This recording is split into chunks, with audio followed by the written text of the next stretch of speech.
રાજ્ય અને દેશમાં અત્યારે ભારે વરસાદ વરસી રહ્યો છે। એક સાથે 3 થી 4 સિસ્ટમ છે તે ગુજરાત પર સક્રિય થઈ છે। તેની અસર ભારે દક્ષિણ ગુજરાત અને મધ્ય ગુજરાતના ભાગો છે તેમાં દેખાઈ રહી છે। છેલ્લા 24 કલાકમાં ઘણા બધા એવા વિસ્તારો છે કે ત્યાં ભારેથી અતિ ભારે વરસાદ વરસ્યો છે। નદી નાળા છલકાયા છે।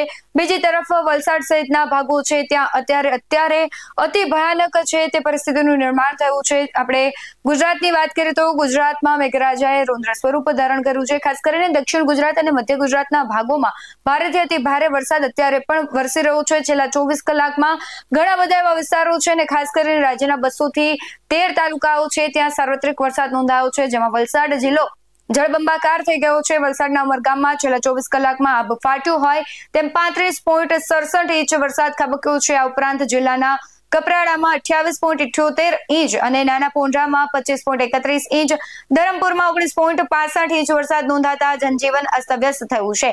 જ્યારે આજે એટલે કે 23 જુલાઈના રોજ માત્ર 2 કલાકમાં ઉમરગામમાં 7 ઇંચથી વધુ વરસાદ નોંધાયો છે।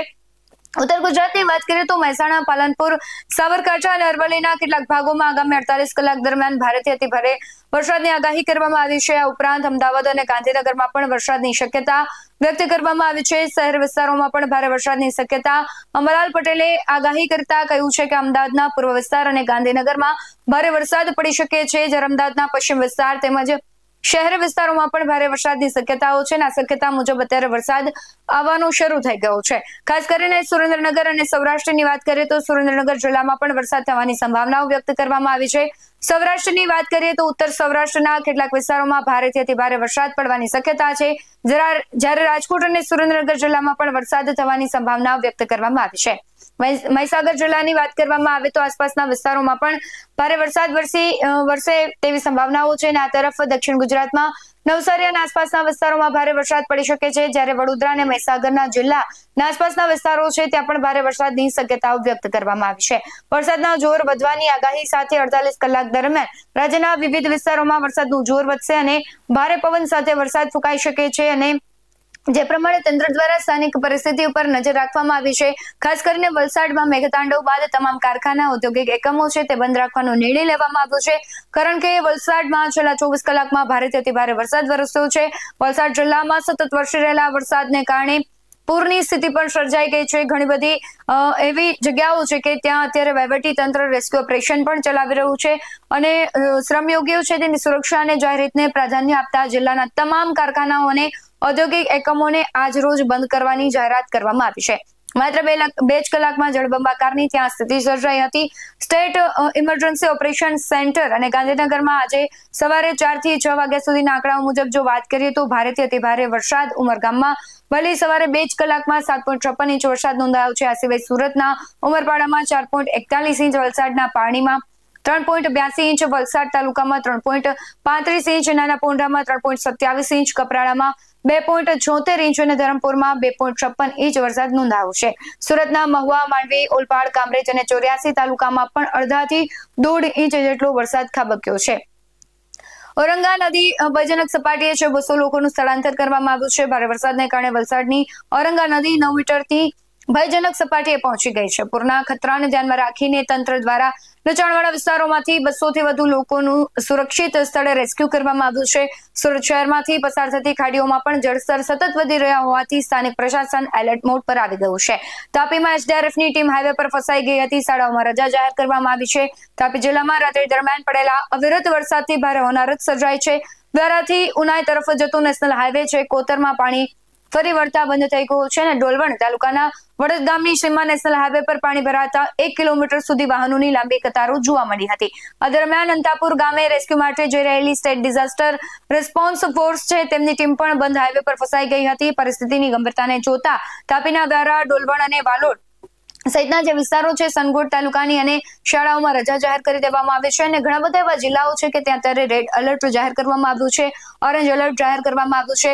હવામાન વિભાગ જે પ્રમાણે વાત કરી રહ્યું છે તેમના અનુસાર જો વાત કરીએ તો ગુજરાતમાં 22મી જુલાઈ 150 થી વધુ તાલુકામાં વરસાદ વરસ્યા।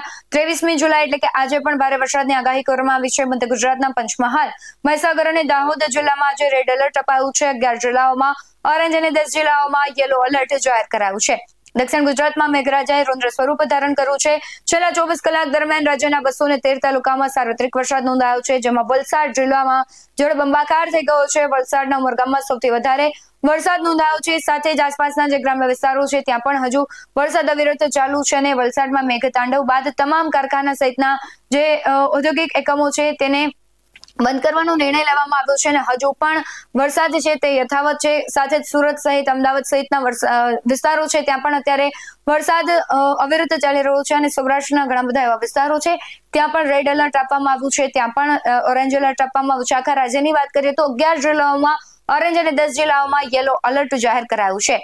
હવામાન વિભાગની આગાહીના પગલે દક્ષિણ ગુજરાતમાં ભારે વરસાદ વરસતા નદીઓ છલકાઈ ગઈ છે અને પૂર જેવી સ્થિતિ સર્જાઈ ગઈ છે। ઘણા બધા ખાડીના એવા વિસ્તારો છે કે ત્યાં જળબંબાકારની સ્થિતિ સર્જાતા લોકોના ઘરોમાં પાણી ઘૂસી ગયા છે અને અવિરત વરસાદને પગલે અત્યારે નાયબ મુખ્યમંત્રી છે એ પણ વલસાડ જવા રવાના થઈ ગયા છે, કારણ કે ત્યાં અત્યારે ભયજનક સ્થિતિનું નિર્માણ થઈ ગયું છે। આપણે જોયું હતું કે સુરતમાં પણ એવી જ પરિસ્થિતિનું નિર્માણ થયું હતું। ખાસ કરીને અમદાવાદ સહિતના વિસ્તારો છે ત્યાં ભારે વરસાદને પગલે અમદાવાદ મુંબઈ વચ્ચેની 3 ટ્રેનો છે એ પણ રદ કરવામાં આવી છે। પશ્ચિમ રેલવે મુંબઈ સેન્ટ્રલ મંડળના કોલવડ અને ઉમરગામ સ્ટેશનો વચ્ચે આવેલા રેલવે પુલ નંબર 2023 પર પાણીનું સ્તર વધી જવાના કારણે આ સેગમેન્ટના રેલવે ટ્રાફિકને સાવચેતીના ભાગરૂપે અસ્થાયી રૂપે સ્થગિત કરવામાં આવ્યું છે, જેના કારણે કેટલીક ટ્રેનો પ્રભાવિત થઈ છે। હવામાન વિભાગની આગાહી પ્રમાણે સુરત શહેરમાં ગત મોડી રાતથી જ ધોધમાર વરસાદ વરસ્યો છે અને સીધી આ પાણીની આવક હવે ખાડીમાં થઈ રહી છે ને જેના કારણે ખાડીપૂરની સ્થિતિનું નિર્માણ થયું છે। તમને આ સીધા દ્રશ્ય બતાવીશ કે આ પર્વત પાટિયા વિસ્તાર છે કે અને આ વિસ્તારમાં આ પ્રકારે ખાડીપૂરના જે પાણી છે તે ફરી વળ્યા છે અને લોકોની જે મુશ્કેલીમાં આ પ્રમાણે વધારો થયો છે। લોકોના વાહનો ડૂબી ગયા છે, ટેમ્પાઓ ડૂબી ગયા છે ને જે આ દુકાનો તમે જોઈ શકો છો તે રોજિંદા સમયમાં જે બધી દુકાનો તમને ખુલ્લી જોવા મળતી હોય છે, પરંતુ આ ખાડીપૂરના પાણી ભરાઈ જવાના કારણે આ તમામ દુકાનો હાલ સંપૂર્ણપણે બંધ છે।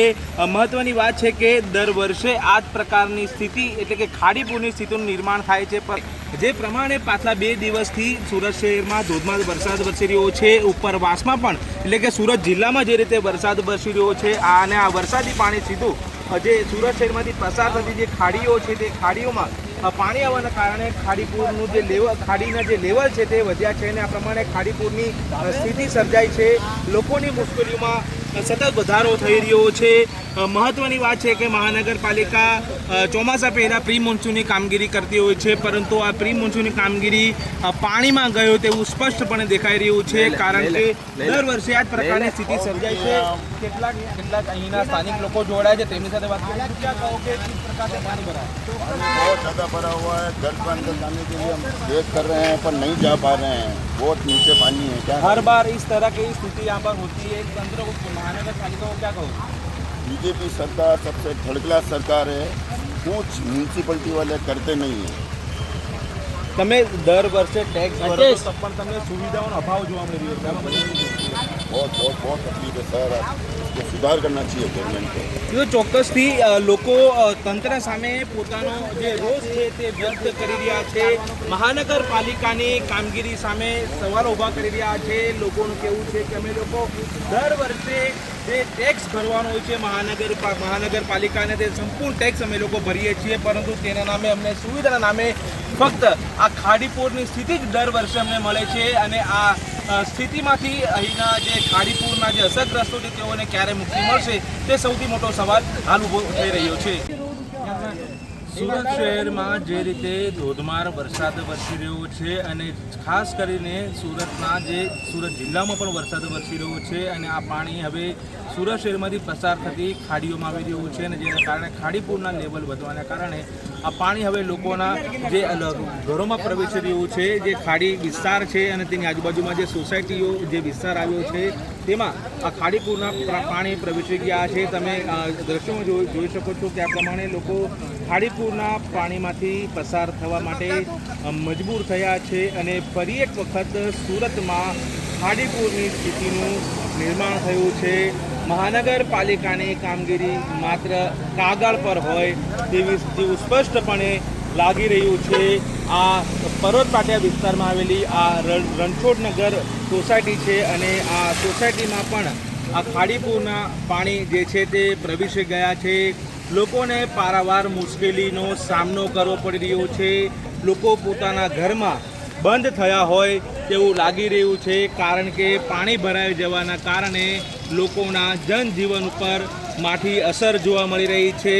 અગાઉ પણ ખાડીપુરની સ્થિતિ જ્યારે સર્જાઈ હતી ત્યારે લોકોને ઘણું નુકસાન થયું હતું અને લોકોને હેરાનગતિનો સામનો કરવો પડ્યો હતો.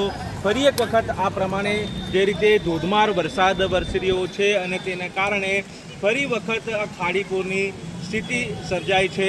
મહાનગરપાલિકાના અધિકારીઓ અને સત્તાધીશો માત્ર ને માત્ર બેઠકોનો દોર જ ચલાવી રહી છે, પરંતુ આ બેઠકોમાંથી અધિકારીઓ ક્યારે ફિલ્ડ પર આવશે અને આ ખાડીપુરની સ્થિતિ ક્યારે દૂર થશે, લોકોને હાલાકીમાંથી ક્યારે મુક્તિ મળશે, તે સૌથી મોટો સવાલ હાલ ઊભો થઈ રહ્યો છે. અને તમે આજે દ્રશ્યો જોવા તે પરબ પાટિયા રણછોડનગર વિસ્તારના છે કે જ્યાં આ પ્રમાણે ખાડીપુરના પાણી ફરી વળતા અહીંના સ્થાનિક લોકોને ભારે હાલાકીનો સામનો કરવો પડી રહ્યો છે. Paresh Rathod, BS9 TV news, Surat. આ ઉપરાંત જે જિલ્લાઓમાં હવામાન વિભાગ દ્વારા વરસાદ સંદર્ભે રેડ એલર્ટ આપવામાં આવ્યું છે તે જિલ્લાઓમાં પણ પ્રભારી સચિવોને તાત્કાલિક અસરથી પહોંચી જવાની સૂચનાઓ આપવામાં આવી છે. અમદાવાદ સહિત સમગ્ર રાજ્યમાં મેઘરાજાએ ધમાકેદાર બેટિંગ શરૂ કરી દીધી છે. આજ સવારથી અને ગઈકાલ રાત્રે જળબંબાકાર જેવી સ્થિતિઓ સર્જાઈ છે. રાજ્યમાં સાર્વત્રિક વરસાદ નોંધાઈ રહ્યો છે. ઘણા બધા બ્રિજ છે ત્યાં પાણી ભરાઈ જતા ટ્રાફિક સમસ્યાઓ પણ સર્જાઈ છે અને ઘણા બધા રસ્તાઓ પણ બ્લોક થઈ ગયા છે, બેટમાં ફેરવાઈ ગયા છે. અને ખાસ કરીને ભારે વરસાદને પગલે ડેપ્યુટી સીએમ હર્ષ સંઘવીના તમામ કાર્યક્રમો રદ કરવામાં આવ્યા છે. તે વલસાડ રવાના થઈ ગયા છે. રાજ્યમાં ભારે વરસાદની સ્થિતિને ધ્યાનમાં રાખીને નાયબ મુખ્યમંત્રી પણ પૂર્વ નિર્ધારિત કાર્યક્રમો રદ કરી અને વલસાડ પહોંચવા માટે નીકળી ગયા છે. વલસાડમાં આફત થઈ ગઈ છે તેની સ્થિતિને ગંભીરતાને ધ્યાનમાં રાખીને તાકીદે યોજનાઓ અને જે બેઠકો છે તે યોજવામાં આવી રહી છે. વલસાડ કલેક્ટર અને સ્થાનિક વહીવટીતંત્ર સાથે સ્થળ પર પહોંચીને સમીક્ષા બેઠક યોજાશે. નાયબ મુખ્યમંત્રી હર્ષ સંઘવી 4 વાગે વલસાડ પહોંચશે. આ બેઠક દરમિયાન વરસાદની પરિસ્થિતિ, પાણીના ભરાવા અને બચાવ કામગીરીની વિગતવાર સમીક્ષા કરશે. આની પહેલા પણ આપણે જોયું હતું કે સુરતમાં જ્યારે આખું સુરત છે તે જળમગ્ન થઈ ગયું હતું, એટલે કે જ્યારે પહેલા રાઉન્ડમાં ભારે વરસાદ હતો ત્યારે પણ ગૃહમંત્રી અને જે કહેવાય છે હર્ષ સંઘવી નાયબ મુખ્યમંત્રી તે પહોંચ્યા હતા. હવે આગામી દિવસોમાં હજુ પણ વરસાદનું એલર્ટ આપવામાં આવ્યું છે. એક સાથે 4 સિસ્ટમ સક્રિય થઈ છે. દરિયાકાંઠાના વિસ્તારો સહિત દક્ષિણ ગુજરાત, મધ્ય ગુજરાત અને ઉત્તર ગુજરાતના અમુક ભાગો છે ત્યાં ભારે વરસાદની સંભાવના વ્યક્ત કરવામાં આવી છે. એટલે આગામી કલાકો પણ ખાસ કરીને ગુજરાત માટે ભારે રહેશે, કારણ કે અમદાવાદ સહિતના મધ્ય ગુજરાતના વિસ્તારો, ખાસ કરી વલસાડ, સુરત, તાપીના વિસ્તારો છે ત્યાં ભારેથી અતિ ભારે વરસાદ, હજુ પણ વરસાદ આવવાની સંભાવનાઓ વ્યક્ત કરવામાં આવી છે. એટલે જો તમારા વિસ્તારમાં પણ વરસાદ પડી રહ્યો હોય તો એ વિડીયો તમે અમને અમારા વોટ્સએપ નંબર પર મોકલી શકો છો. બાકી આવા જ વધુ અહેવાલો સાથે ફરી મળતા રહીશું. તો અમે અમારી યુટ્યુબ ચેનલને સબસ્ક્રાઇબ કરવાનું, અમને ફેસબુક અને ઇન્સ્ટાગ્રામ પર ફોલો કરવાનું ભૂલશો નહીં. બાકી અમને અપડેટ્સ મેળવવા માટે જોતા રહો BS9 ન્યૂઝ. નમસ્કાર.